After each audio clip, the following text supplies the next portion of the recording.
been here before? You been here before? Yeah? Okay, good. Yeah, your first time. All right, your guys' first time. Okay, excellent. So what we're going to do is go over a couple safety rules. You normally throw right here around this black line, in and around this black line. Now, whenever you throw, just make sure that it's similar rules of gun range, and if someone is over here, that you're not beyond this red line when an axe is thrown. Okay? If there's any axe being thrown, do not be beyond that red line. Ideally, you'll both throw retrieve your axe, you'll both come back. That way we know no one's down there. All right, now whenever you throw your axe, you stick it in the target. We ask that you not throw another axe on top of it. It could hit and it could ricochet, okay? So just throw one axe at a time. And also, the axes are sharp, be careful handling those. Don't stand right behind each other when you throw. Okay, just common sense type stuff, really. All right. Anybody in the group left-handed? Nope. All right, so get right over here for me. Thank you. We're going to start you off with a, now you guys are all throwing for an hour, so we're going to start you off with a two-handed overhead throw. To do that, your lead foot needs to be out ahead of you. That's typically your dominant foot. Your other foot back in your stance, just like this. That lead foot doesn't move. That's your plant foot, all right? So that should stay put. Bring your axe up. Your dominant hand should be on top, so all you guys will be like this. Right hand on top, other hand underneath. I'm left, so don't let that mess you up. So my dominant's on top. Okay. Bring the axe out ahead of you, lock the arms and lock the wrists. When you're ready, you're going to step with the back foot towards the target as you bring the axe directly over the top of your head, just like this. And throw. Okay. So again, you want to step and pull at the same time. And throw. One fluid motion. Axe throwing is not about power, it's about momentum and technique. You want all that happening at the same time, okay? All right. Take 3 throws. Don't worry about where the axe goes. Just get used to that throwing motion first, okay? Take 3 consecutive throws. After we do that, I'll get you all back together and give you the trick to axe throwing, which there is one. It's all about distance, okay? All right, so let's start with this, with the large axe.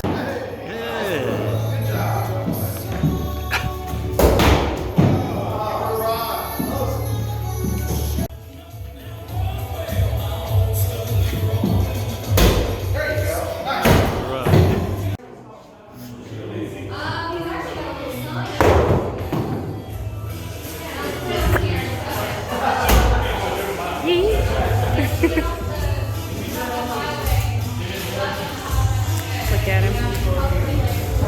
Go ahead, smile.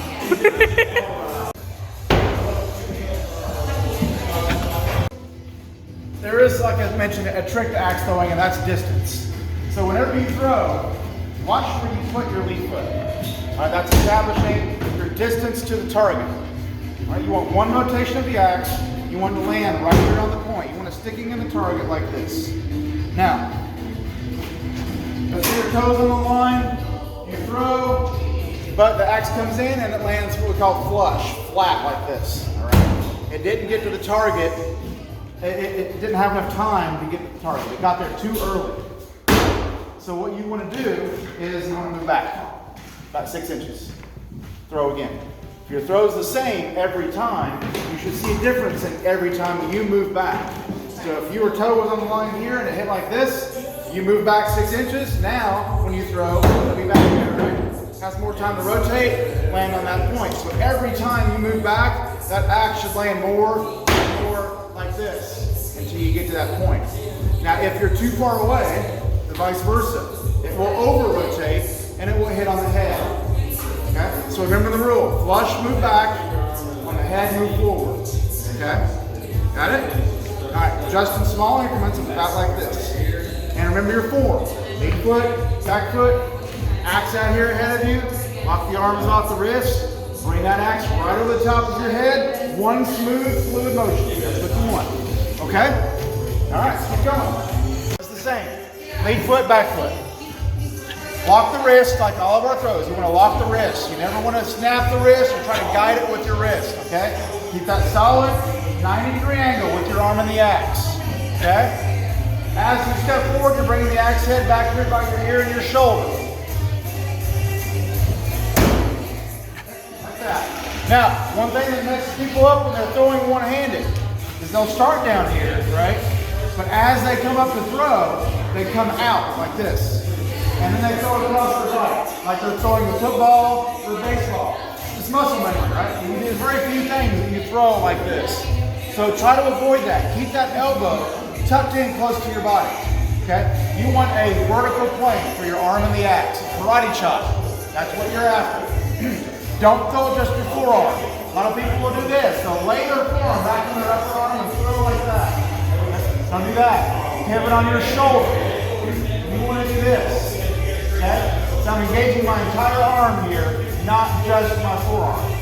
Got it? That's it. If I